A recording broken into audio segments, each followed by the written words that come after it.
Hello everyone, welcome to my channel Sonali and October girl. ভিডিওটা skip না করে and অবধি দেখার রিকোয়েস্ট রাখলাম, কারণ আজকের ভিডিওটা খুবই ছোট হতে চলেছে।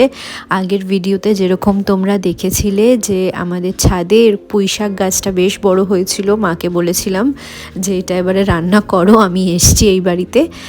তো মা সকাল সকাল গিয়ে মাছের মাথা নিয়ে চলে এসেছিলো। তো এখন কাটতে বসেছে। রান্নার ভিডিওটা করতে পারিনি কারণ পাবলোকে স্কুলে নিয়ে যাব বলে ওকে রেডি করাচ্ছিলাম, জলখাবার খাওয়ানো, স্নান করানো, তো অনেক কাজ থাকে।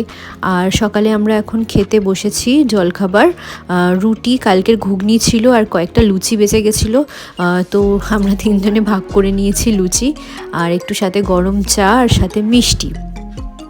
তো পাবলো আমাদের সাথে বসে বসে একটু একটু করে রুটি খাচ্ছিল। ও আজকে জলখাবারে দুধ রুটি কলা খেয়েছিল। আর কালকে রাত্রে আমরা কেউ মিষ্টি খাইনি। আর এই যে বৌমনির বাবা মা এসছিলেন, তো ওনারা মিষ্টি এনেছিল, প্লাস দাদাভাইও মিষ্টি এনেছিল। তো সব মিলিয়ে মিশিয়ে আমরা খাওয়া দাওয়া করেছি। তারপর পাবলোকে নিয়ে স্কুলে চলে গেছিলাম। স্কুল থেকে এসে এই যে ছ্যাঁচড়া করেছে, যেটা পুঁই শাকের তরকারি, ওই মাছের মাথা দিয়ে মাছ ভাজা, আর এখানে ধনেপাতার বড়া করেছে মা।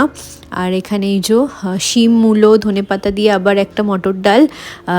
এই ডালটা দারুণ লাগে। আর এই যে ধনেপাতার বড়াটা খুব ভালো করেছিল মা। ধনেপাতাগুলো কুচি কুচি করে কেটে তার মধ্যে অল্প করে বেসন দিয়ে ভেজেছিল। সন্ধেবেলা হয়ে গেছে আর অনেক দিন বাদে ফুচকা নিয়ে এলাম।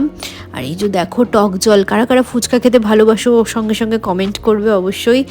আর এখানেই তাহলে আমি ভিডিও এখানে এন্ড করলাম। ভালো লাগলে অবশ্যই আমাকে জানাবে। আর রাত্রেবেলা আবার খেতে বসেছিলাম, আবার আমার একটা বন্ধু এসেছিলো। তো সে আমার জন্য কি এনেছিল তো দেখাচ্ছি। সে আবার পুরীতে গেছিলো, আর অনেক দিন বাদে ফুচকা খেয়ে বিশ্বাস করো খুব ভালো লাগছিল। পাবলো একটু খেলাধুলা করছিল, আর আমার বন্ধুর ভিডিও আর করিনি, আর নাম নিতে বারণ করেছে সে ভিডিওতে।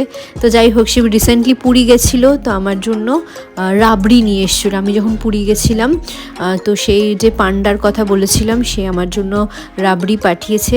রাবড়িটা অসাধারণ ছিল। রাত্রিবেলা খেতে বসেছিলাম যখন, এই যে দেখো এই রাবড়িটা দেখাচ্ছি, এই যে শালপাতায় মোড়া আছে মাটির ভাঁড়ে, খুবই ভালো ছিল খেতে, মানে অসাধারণ, মুখে লেগে থাকার মতো। নেক্সট বার কেউ পুরীতে গেলে অবশ্যই রাবড়িটা ট্রাই করবে। মন্দিরের পণ্ডিত মানে এদের পান্ডাদের বললে ওরাই দিয়ে দেবে। এই বলে ভিডিও কিন্তু আজকে এখানে একদম স্টপ করে দিলাম। দেখা হবে পরের একটা ভিডিওতে। চলো টাটা।